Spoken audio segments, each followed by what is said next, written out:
BRK దుష్టులందరికీ శనార్థుల్లా నేను మీ శ్రీవల్లి ఇవాళ మంచి మంచి ముచ్చట్లను పట్టుకొచ్చిన చలో ఇక షురు చేద్దాం.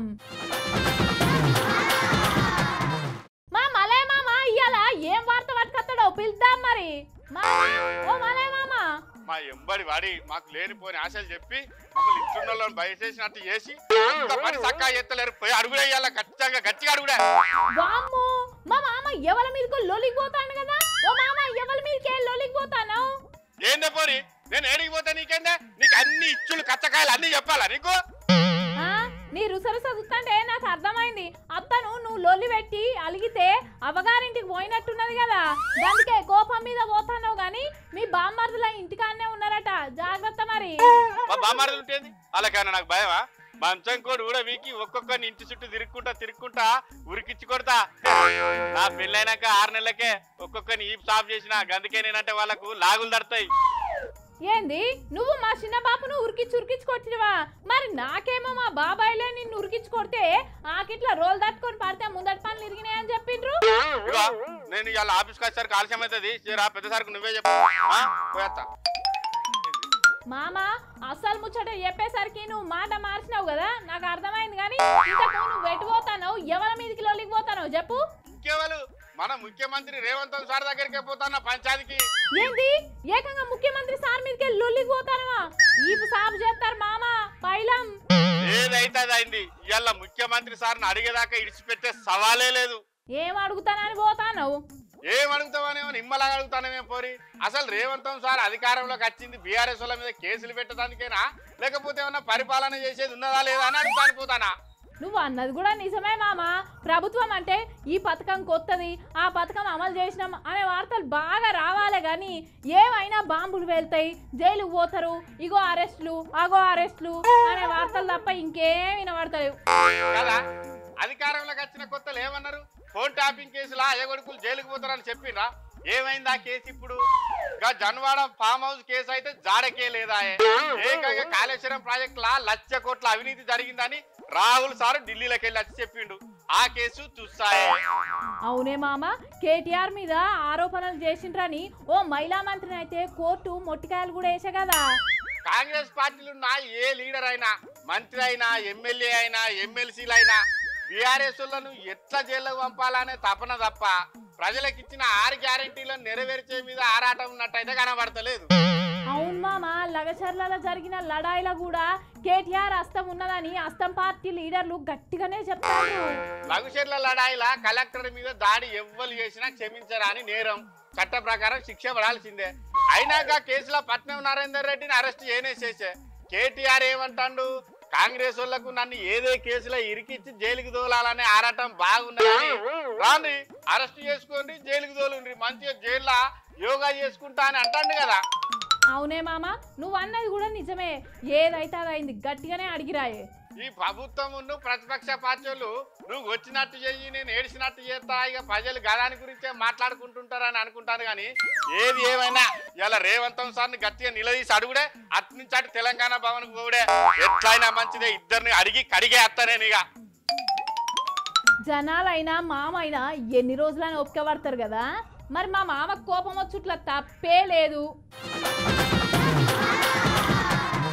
సామాన్య ప్రజల కాంచెల్లి మంత్రులు, ఎమ్మెల్యేలు, ఎంపీలు, ఎమ్మెల్సీలు, పెద్ద పెద్ద లీడర్లు, రాష్ట్ర నాయకులు, ప్రజాగాయకులు, కళాకారులు, రైతులు, డాక్టర్లు, టీచర్లు, ప్రైవేట్ ఉద్యోగులు, గిట్లా అన్ని రంగాలకు సంబంధించిన వాళ్ళు అప్పటి అధికారంలో ఉన్న పెద్దలను కలవాలంటే గా అపాయింట్మెంట్ అందని ద్రాక్ష లెక్కనే ఉండేదట.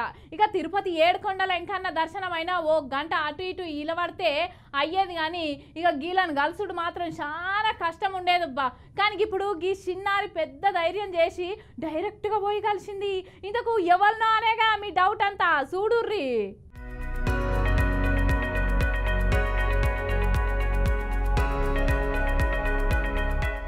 పొలాలకు దిగుడు, హోటళ్ళ ఛాయలు తాగుడు, బజ్జీలు తినుడు, బడి పోరగాళ్ళని ఎత్తుకునుడు, పేదోళ్ళ ఇళ్ళకు పోయి కట్టెల పొయ్యి మీద చేసిన రొట్టెలు తినుడు, మెట్రో రైలెక్కి మంచి చెడ్డలు అరుచుకునుడు, బళ్ళు గుళ్ళు, ఆసుపత్రులు, ప్రభుత్వ ఆఫీసులు, బస్టాండ్లు, రైల్వే స్టేషన్లు, కంపెనీలను, కార్మికులను అరుచుకునుడు, బాధితుల పక్షాన నిలబడి మాట్లాడుడు, రైతన్నల సమస్యల గురించి నిలదీసుడు, ఓ గిట్లా చెప్పుకుంటా పోతే బగ్గనే ఉన్నాయి.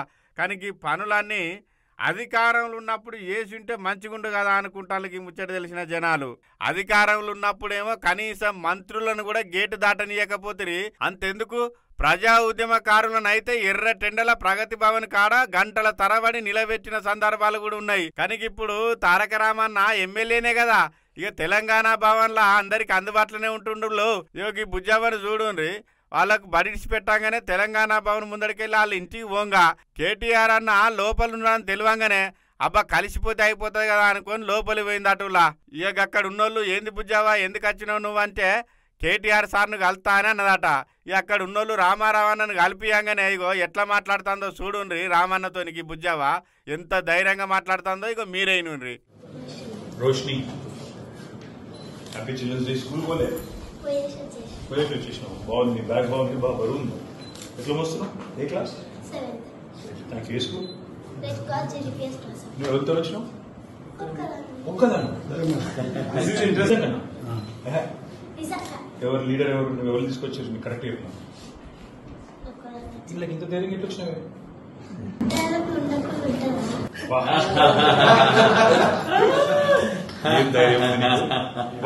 Roshini stay like this. విన్నారు కదా, ఈ బుజ్జి ధైర్యానికి సారుతో పాటు అక్కడ ఉన్నోళ్ళందరూ కూడా అవక్కయినరట. గుర్తుగా ఏమన్నా ఇయ్యాలే ఈ బుజ్జావ కనుకొని ఇగో ఈ దేవుని బొమ్మను సుత గిఫ్ట్కి ఇచ్చిండట. అటెన్క ఇక అక్కడ ఉన్నోళ్ళకు చెప్పి బుజ్జావను వాళ్ళ ఇంటికాడ కార్లో దించిరామని చెప్పే వరకల్లా ఇక బుజ్జావ మస్తు ఖుషి అవ్వుకుంటా పోయింది పో. కానీ జనాలు ఈ ముచ్చట తెలిసిన వాళ్ళు రామన్న అధికారంలో ఉన్నప్పుడు కూడా గిట్లనే అందరికి అందుబాటులో ఉంటే మంచిగుండు కదా, ఇప్పుడు కూడా మీరే అధికారంలో ఉండేటోళ్ళు కదా అనుకుంటాను. All the best Roshini. Bye. ఎట్లా పోతావు మరి?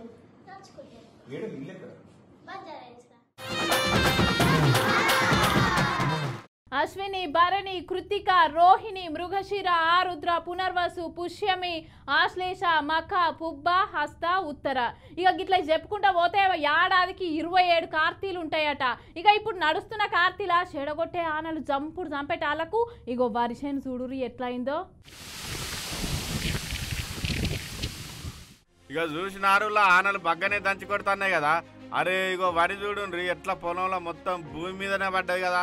అయ్యో ఏ దొయ్యలో చూసినా వరి మొత్తం అడ్డమే పడ్డది కదా.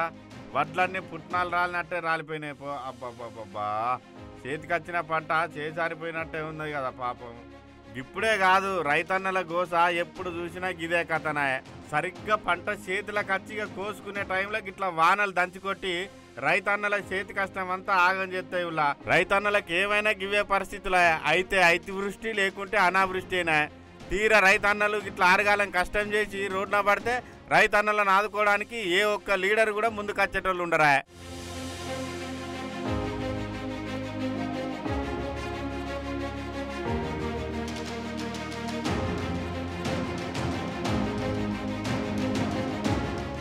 పుస్తెలమ్మి ఉన్న సొమ్ములన్నీ అమ్మి పెట్టుబడి పెడితే పంట మీద రైతన్నలకు గిట్టుబాటు ధర రాలేదని ఏడ్చే వరకల్లా ఇట్లా ప్రకృతి కూడా ఏదో రకంగా రైతులకు కొట్టగొట్టవచ్చే. ఈ తీర్ల చెడగొట్టు వానలు వచ్చి గిట్ల ఇబ్బందుల పాలు చేయవచ్చే. ఏది ఏమైనా నష్టపోయేది మాత్రం రైతన్నలేనులా. ఇక ఇప్పుడు ఈ వానలు ఎందుకు వచ్చినాయంటే అల్పపీడనం కారణంగా 2 రోజుల సంధి ఆనలు దంచి కొడుతున్నాయి. దంచుకొట్టే వరకల్లా ఇగో పంటలకు ఈ విధంగా నష్టపోయినాయి. ఇక ఈ రైతన్న మాటల్లో చెప్తాడు ఈయన ఏమంటాడో చెప్పేవో అన్న. పూర్తిగా నేల కొరిగింది కావున దయ ఉంచి ప్రభుత్వము మమ్మల్ని ఆదుకోవాల్సింది కోరుకుంటున్నాను. 1 ఎకరా కనీసం 1 లక్ష రూపాయల వరకు ఖర్చు వచ్చింది. తీరా వారం రోజుల్లో మన కోతకు వచ్చే సమయానికి ఈ వర్షం పడడంతో పంట రాకుండా చేతి రాకుండా గట్లనే అటెంకకి ఇంకో పెద్ద మనిషి కూడా మాట్లాడుతాడు. ఏం చెప్తాడో ఈయన ఆయన బాధ. 3 ఎకరాలు వేసిన దాదాపు దానికి ఖర్చు దున్నేది పెట్టుబడి అంతా 70-80 ఖర్చు అయింది. నేల మట్టానికి ఒరిగిపోయింది. మీరు గవర్నమెంట్ నుండి ప్రభుత్వం అయినా సాయం చేయాలని మీరు కోరుతున్నాను. ఇక విన్నారు కదా, ఇగో ఈ బాబాయ్ కూడా 3 ఎకరాల పొలం వేసిండట.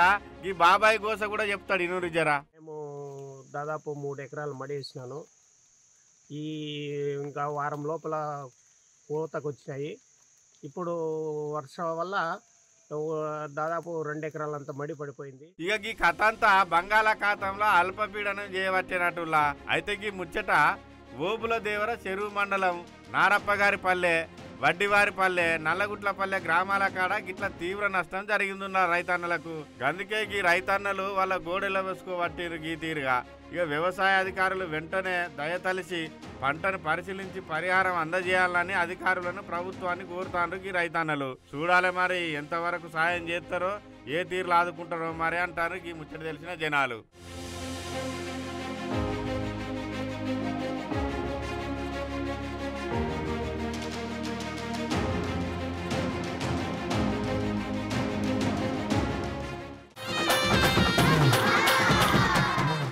పైసలుంటేనే తిండి, పైసలుంటేనే బట్ట, పైసలుంటేనే ఇల్లు, పైసలుంటేనే బతుకు, పైస ఉంటేనే ఏదైనా. గా పైసలు చేయబట్టి అన్నదమ్ములు దోస్తులు బంధువులు ఇడిపోతూనే ఉన్నారు.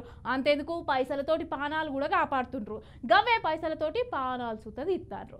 అగో గట్నే గీడ కూడా ఏదో పైసల పంచాదే అయిందట. మరి ఏమైందో కథ తెలుసుకుందాం పాండ్రి. రైలు బండిని నడిపేది పచ్చ జెండాలే, బతుకు బండిని నడిపేది పచ్చ నోటేలే. ఈ పాట గుర్తున్నాయి కదా అవులా. ఇక భూమి మీద మనిషి అయి పుచ్చినాక సచ్చినా బతికినా పండుగ అయినా పబ్బాలైనా దేనికైనా పైసలేనాయే. ఈ రూపాలు చేయవచ్చి ఎన్నెన్ని చిత్రాలు జరుగుతాయి అందరికి ఎరుకున్నా ముచ్చటే కదా. ఇగో గిటు చూడుండ్రి, గీ దావకాన్లా బెడ్ మీద పడకేసిన అన్న కూడా ఆర్థిక లావాదేవీల వల్లనే గీ బెడ్ ఎక్కాల్సి వచ్చిందట. ఇక చూడుండ్రి అన్నది ఈపి ఎట్లా కమిలిపోయిందో. అబ్బా వాతలు ఎక్కడికక్కడ కమిలిపోయినాయి పో. అయితే గీ అన్నది చిత్తూరు జిల్లా పుంగనూరు మండలం గూడూరుపల్లె గ్రామం. ఇక ఆ గ్రామంలో ఉన్న ఇద్దరు ముగ్గురు కలిసి గీ అన్నను ఈప్ సాప్ చేసిర్రట. ఓ అన్న వాళ్ళు ఎందుకు వచ్చిండ్రు, వాళ్ళకు నీకు వచ్చిన పంచాయతీ ఏందో జర చెప్పు. డబ్బులు ముందుగానే ఇవ్వాల్సి ఉంటే ఇచ్చాను. డబ్బులు అప్పుడు ఎత్తుకోమేది 50,000 ఎత్తుకున్నాను. డబ్బులు లేదు, బైక్ లేదు, సెల్లు లేదు. విన్నారు కదా, భూముల కోసం జాగల కోసం ఆస్తిపాస్తుల కోసము ఇప్పుడున్న ఈ దునియాలా ఏం చేయడానికైనా వెనకాడతలేరులా. ముఖం చూసేదే లేదు. అరే ఏమన్నా సమస్యలు ఉంటే పెద్ద మనుషుల దగ్గర కూర్చొని ప్రశాంతంగా మాట్లాడి పరిష్కరించుకోవాలి. కానీ ఒక్కొక్కసారి గిసొంటి సంఘటనలు తలుచుకుంటే అసలు మానవత్వం అనేది ఉన్నదా అని అనిపిస్తుందిలా. ఈ ప్రపంచంలో అసలు పరిష్కరించలేని సమస్యలు అంటూ ఏమన్నా ఉంటాయా ఉల్లా చెప్పుండ్రి. ఎంత పెద్ద సమస్య అయినా కూర్చొని చర్చించి పరిష్కరించుకోవాలి. కానీ గీ తీర్ల కొట్టుడు అయితే పద్ధతి కాదని అంటారు గీ వీడియో చూసిన వాళ్ళు.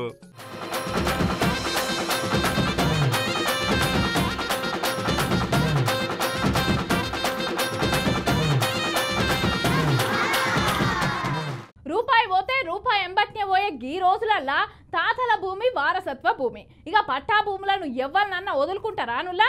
ఇక గంటెడు కాదు కదా, సెంటు భూమి కూడా వదిలిపెట్టారు. ఇక గట్నే ఎంటికే మందం కూడా ఇడిచే పెట్టరు. కానీ ఈ మేడ్చల్ జవహర్ నగర్ కాడ 50 కోట్ల విలువ చేసే భూమిని ఎవరో కబ్జా చేసిండ్రట నుల్లా. చూడుండ్రి.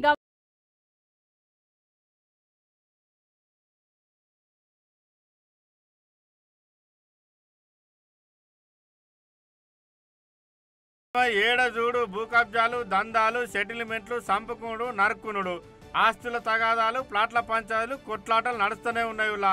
అగో సేమ్ గిట్లనే ఇక్కడ కూడా రూపాయి కాదు 2 రూపాయలు కాదు 50 కోట్లు అక్షరాల 50 కోట్ల రూపాయల విలువ చేసే ప్రభుత్వ భూమిని కొందరు కబ్జా చేసిండ్రట.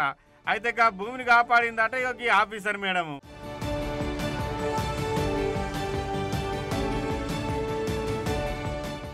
ఇక ఈ ముచ్చట గురించి మేడ్చల్ మల్కాజిగిరి జిల్లా కాప్రా మండల్ తహసీల్దార్ మేడం టి సుచరిత ఇగో గిట్లా చెప్పుకొచ్చిందులా.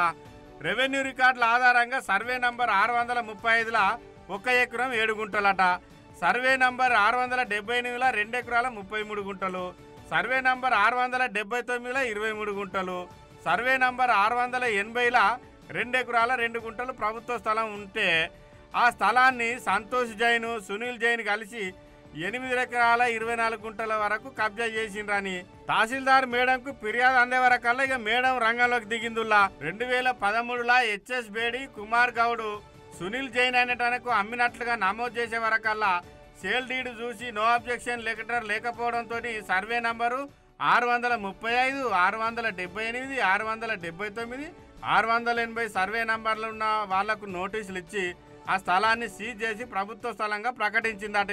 కబ్జా చేసిన వాళ్ళ మీద జవహర్ నగర్ పోలీస్ స్టేషన్లో కేసు కూడా పెట్టిందట మేడం. అబ్బా అందరూ గవర్నమెంట్ ఆఫీసర్లకి మేడం లెక్కుంటే మస్తు ప్రభుత్వ భూములు కాపాడచ్చు కదా అంటానికి ముచ్చట తెలిసిన జనాలు.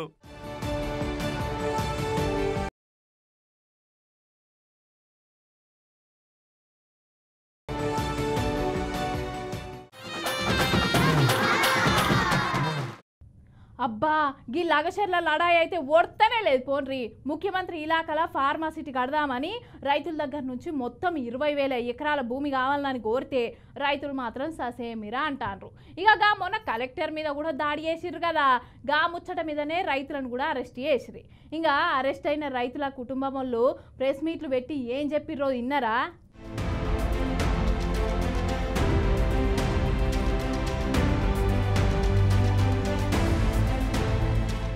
ఇప్పటికే రాష్ట్రంలో హోమ్ మినిస్టర్ లేని పాలన నడుతుందని బదనాముల పాలవుతున్న రేవంత్ అన్నకు ఇప్పుడు ఈ ముచ్చట నెత్తికి మరింత నెత్తి నొప్పి అయ్యిందుల్లా. లగషర్ల లడాయిల రైతులను అరెస్ట్ చేసి జైల్లో పెట్టింది ఎరుకున్న ముచ్చటే కదా. అయితే పోలీస్ స్టేషన్లకు తీసుకుపోయి చిత్రహింసలు పెట్టిండ్రని అలా ఇంటోళ్ళంతా ఇలా పట్నంలో విలేకరుల మీటింగ్ పెట్టిండ్రు. అది లైట్ వేసి లైట్ తీసి మాకు ఇంట్లో అందరూ దర్వాజా ఇరగొట్టి వచ్చిండ్రు సార్. మా ఇంట్లో ఇగో మా కొట్టుతే ఇగో ఇట్లా దెబ్బ తాకింది సార్. ఇగో నాకేమన్నా అయితే ప్రభుత్వమే నా బాధ్యత, మా ఆయన లేడు. వీళ్ళు పోలీసులా లేక వీధి రౌడీలా? వీళ్ళకింతకు గుండె ఉందా లేక బండరాయి ఉన్నదా అని తిట్టుకుంటలేరు లోపల. ఈ లడాయి వెనుక కేటీఆర్ చెయ్యి ఉన్నదని అస్తం పార్టీ వాళ్ళు ఆరోపణ గట్టిగానే చేస్తాండ్రు. ఈ ముచ్చట్ల కావాల్సుకుని కక్ష కట్టి ఎప్పుడెప్పుడు అరెస్ట్ చేయాలనా అని సర్కారు ఉరకలేస్తానట్టున్నది కదా. అసొంటి వాళ్లకు సమాధానం చెప్పనికి బీఆర్ఎస్ భవన్ కి పిలిపించుకొని మళ్ళోసారి మీటింగ్ పెట్టిండు విలేకరులతోని కేటీఆర్.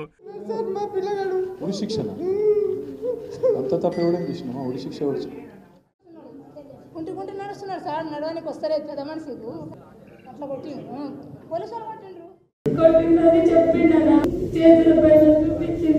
ఇక ఈ ముచ్చటంతా ఇన్న తర్వాత లగషర్ల రైతులను జాతీయ మానవ హక్కుల కమిషన్ మరియు SC/ST కమిషన్ కాడికి ఢిల్లీకి తీసుకుపోతానని వీళ్లకు న్యాయం జరిగేంత వరకు ఇడిచిపెట్టనని అనుకొచ్చిండు కేటీఆర్ అన్న. రైతుల దగ్గర నుండి బలవంతంగా ఫార్మాసిటీ కోసం భూములను గుంజుకోవడాన్ని ఖండాలుగా ఖండిస్తున్నామని ఎర్ర జెండా పార్టీలు కూడా ఖండించిండ్రులా. అగో మార్పు రావాలి, కాంగ్రెస్ రావాలని ఉరికురికి ఓటేస్తిమి, ఇందిరమ్మ రాజ్యం అంటే ఎగిరి గంతెత్తిమి, ప్రజాపాలన అంటే పరుగులు తీత్తిమి, కానీ గిదేంది రైతుల ఈపు వలగొచ్చే పాలన నడుతుందని కామెంట్లు చేస్తాను 6 గ్యారెంటీలు అందని ఓటర్లు. జాతీయ మానవ హక్కుల కమిషన్, రాష్ట్ర మానవ హక్కుల కమిషన్ ఇప్పుడు కోరుతున్నా, దయచేసి సుమోటోగా ఈ ఆడబిడ్డలు చెప్పిన వాళ్ళ మాటను మీరు కంప్లైంట్గా తీసుకోండి, వెంటనే విచారణ చేయండి.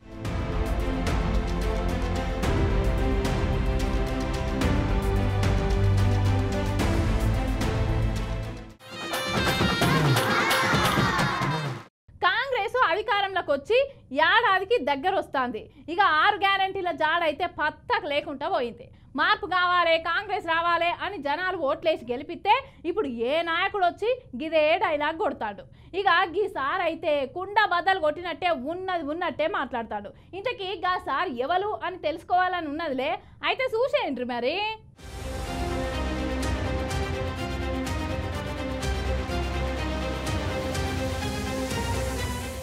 అనగనగా ఓ పేద రాష్ట్రం. ఆ రాష్ట్రంలో లంకె బిందెలుంటాయనుకొని కొంతమంది అడ్డగోలు హామీలు ఇచ్చి అధికారంలోకి వచ్చిండ్రులా. ఇక కుర్చీలో కూర్చున్నాక తెలిసిన ముచ్చట ఏందంటే లంకె బిందెలు కాదు కదా, ఇనుప బిందెలు కూడా లేవు, అంతా డొల్లా. అయ్యా ఇప్పుడు ఎట్లా అని నెత్తి మీద తడి పట్టేసుకొని సుదీర్ఘ ఆలోచనలో పడ్డారు హామీలు ఇచ్చిన ఆ నేతలు. అందుకే అంటారు పెద్దలు, మంచం ఉన్నంతనే కాలు దాపుకోవాలి అని. ఇక ఏమన్నా ప్రెస్ మీట్ పెడితే రిపోర్టర్లు అడిగే ప్రశ్నలకు సమాధానం చెప్పలేక ఇగో గిట్లా అంటారు. ఓ జగ్గారెడ్డి అన్న ఇక చెప్పే, ఆడున్నాయి పైసలు, ఈ రాష్ట్రంలో పైసలు ఆడున్నాయి. ఈ ఖజానా ఖాళీ చేసి ఖాళీ చేసి మా చేతిలో పెట్టారు. ఎవరు వాళ్ళు, ఒక్క రూపాయి లేదు ఏడా. ఇగో విన్నారు కదా, ఇది సుత కరెస్టే కదా. పైసలు ఉంటే పెడతారు కానీ లేనిది వాళ్ళే నుంచి తెచ్చి పెడతారు చెప్పుండ్రి మీ ఇచ్చాంతరం కాకపోతే. మరి గసొంటప్పుడు ఎన్నికల ముందట హామీలు ఎందుకు ఇచ్చిండ్రు అంటే ఒడ్డెక్కేదాకా ఓడమల్లన్నా, ఒడ్డెక్కినాక బోడమల్లన్న అన్నట్ట. కానీ చేసే పని కూడా ప్రచారం చెయ్యాలనే దాంట్లో కొంత కాంగ్రెస్కి అలవాటు లేదు. అది చేసుకుంటా పోతాం కానీ వాళ్ళు చారాన చేసి బారాన పబ్లిసిటీ చేసుకుంటారు. మేము రూపాయి చేసి చారాన పబ్లిసిటీ కూడా చేసుకుంటలేము. అవు నిజం చెప్పులేసుకునే లోపే అబద్ధం ఊరంతా చుట్టదుట్టేస్తుంది అన్నట్టు మాకు గోరంతా చేసి కొండంతా చెప్పే అలవాట్లు లేవు. జర మా సోషల్ మీడియా స్లో అయ్యింది. మా సీఎం సారు దాన్ని తొందరలోనే యాక్టివ్ చేస్తాడు, గప్పుడు చెప్తాం అనవచ్చిండు. సోషల్ మీడియా మమ్మల్ని బదలాం చేస్తుంది. మా సోషల్ మీడియా జర స్లో అయిపోయింది. మా ప్రాబ్లం అది. మా సోషల్ మీడియాని ముఖ్యమంత్రి గారు త్వరగా యాక్టివ్ చేస్తాడు. పైసలు లేవని తెలిసినా హామీలు ఇచ్చినాము, హామీలు నెరవేరుస్తాము. అగో ఇప్పుడే పైసలు లేవన్నారు, మళ్ళీ ఎట్లా అమలు చేస్తామంటారు? ఏడదెత్తారు కావచ్చు వీళ్ళు పైసలు అంటే. కాంగ్రెస్ నేతలంతా ఆయన్న ఒడ్లు ఎక్కబోయి తెస్తారు ఆ పైసలని అనవట్టిర్రు నెటిజన్లు. మరికొంతమంది ఏమో సంక్షేమ పథకాలకు పైసలు లేవు కానీ హైదరాబాద్ను హైదరాబాద్గా చేసేటందుకు, విగ్రహాల పేరు మీద కోట్లు పెట్టేటందుకు, హెలికాప్టర్ల మంత్రులు తిరిగేటందుకు, పూటకో దేశం ప్రయాణం కట్టేటందుకు, మూసీ నది మురికి కడిగేటందుకు, రైతుల భూమి బలవంతంగా గుంజుకొని ఫార్మాసిటీలు కట్టేటందుకు మాత్రం సర్కార్ దగ్గర పైసలుంటాయా అని ఏడు దోషుల మన్నెత్తిపోతానికి ఈ ముచ్చటేరికైన పబ్లిక్.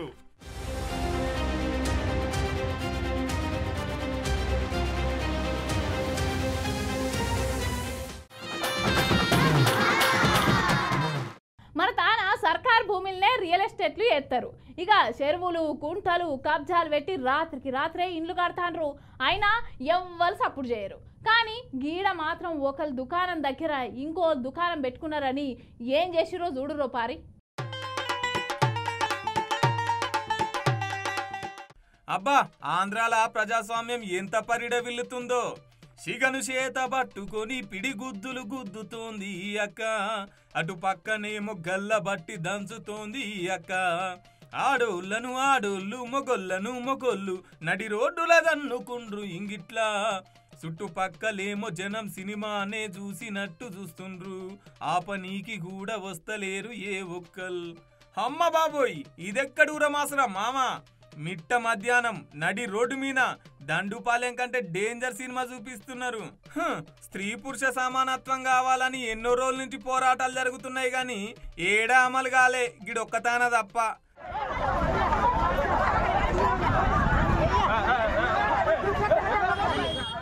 గాజువాక మార్కెట్లా ఒకళ్ళు దుకాణం పెట్టుకునే జాగాలో ఇంకోళ్ళు దుకాణం పెట్టేసరికి ఒక వర్గం మీద ఇంకో వర్గం ఇట్లా మూడో ప్రపంచ యుద్ధం జరుపుకున్నారు. ఇంగిడ చుట్టుపక్కల జనాలు అయితే రాజమౌళి సినిమాను చూసినట్టే చూస్తున్నారు. హోమ్ మినిస్టర్ అనితక్క ఈ వీడియో చూసి ఏం యాక్షన్ తీసుకుంటుందో మరి. ఈ లేకపోతే వీళ్ళు ఏవట్టి ఇంకోళ్ళ దుకాణాలకే ఎసరు వస్తుందో. ఇక ఈ వీడియో అయితే సోషల్ మీడియాలో తెగ చక్కర్లు కొట్టేసరికి అందరూ భూతద్దం లెక్క పెద్ద కలి వేసుకొని చూస్తున్నారు.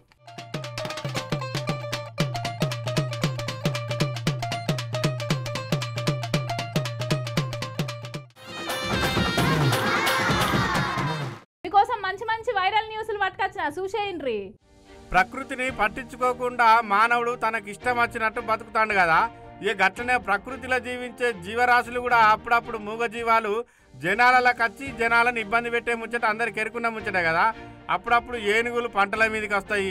ఇక కోతులు అయితే ఏకంగా ఊళ్ళ మీద పడే తిరుగుతున్నాయి కదా. ఇక పులులు కూడా గట్లనే జనావాసాలకు వచ్చి ఇబ్బంది పెట్టిన సందర్భాలు ఎన్నో చూసినాం కదా. ఇక ఇప్పుడు గట్లనే ఓ పెద్ద పులి నిర్మల్ జిల్లా ఖానాపూర్ అడవుల్లో తిరుగుతుందట. ఇక ఈ ముచ్చట తెలిసిన జనాలు పత్తి చేనులకి ఇట్లా పనులో పోవాలంటే మస్తు భయపడతాండ్రులా. సారు ఫారెస్ట్ అధికారులు ఇగో చూసిండు కదా ఈ పెద్ద పులిని. ఇక ఇన్నొద్దులు అయితే పెద్ద పులులను ఎట్లా మేకలను ఎరేసి పట్టుకున్నారో ఈ పులిని కూడా గట్లనే పట్టుకొని పెద్ద జంగట్లు వదిలిపెడితే మా పనులు మేము భయం లేకుండా చేసుకుంటాం అంటారు అక్కడి పబ్లిక్.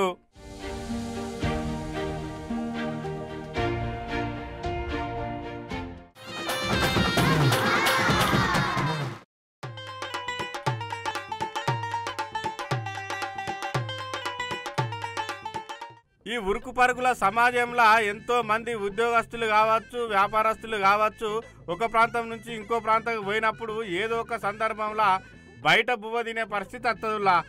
అయితే ఈ బయట భోజనం చేయాల్సిన పరిస్థితి వచ్చినప్పుడు మస్తు భయపడుకుంటూనే తినాల్సి వస్తుంది ఈ రోజుల్లో. ఎండ్లో ఏ కల్తీ జరుగుతుందో తెలుస్తలేదు కాబట్టి. అయితే భోజనం విషయానికి వచ్చేసరికి కాకినాడ సుబ్బయ్య హోటల్ అంటే 2 తెలుగు రాష్ట్రాల్లో మస్తు ఫేమస్లా. ఇక అక్కడ ఏ అనుమానం లేకుండా మామూలు మధ్యతరగతి వ్యక్తుల కానుంచి పెద్ద పెద్ద సెలబ్రిటీల దాకా సుబ్బయ్య హోటల్ అంటే ఫేమస్ కాబట్టి అనుమానం లేకుండా తింటారు. అయితే గదే నమ్మకంతో ఈ అన్న సుబ్బయ్య హోటల్లో బువ్వ తింటా అంటే ఆ బువ్వల జర్రి కనబడ్డదటలా. ఓ సేటు ఏంది బువ్వల జర్రి కనబడ్డదని అడిగే వరకల్లా ఇక గదే సమయంలో సుబ్బయ్య హోటల్లో భోజనం చేద్దామని కేంద్ర మానవ హక్కుల commission incharge chairman Vijayabharathi madam వచ్చింది. ఈ ముచ్చట మేడం చెవున పడే వరకల్లా ఫుడ్ సేఫ్టీ అధికారులకు ఫోన్ చేసి మీరు సుబ్బయ్య హోటల్కు రాండి, ఇక్కడ భోజనంలా జర్రి పడ్డదని ఫోన్ కొట్టే వరకల్లా ఇంత పెద్ద మేడం ఫోన్ చేసినాక వాళ్ళు ఊరుకుంటారు. అయిగా బిరాన ఉరికొచ్చి సుబ్బయ్య హోటల్లో తనిఖీలు చేసి సీజ్ చేసిండ్రట హోటల్ను.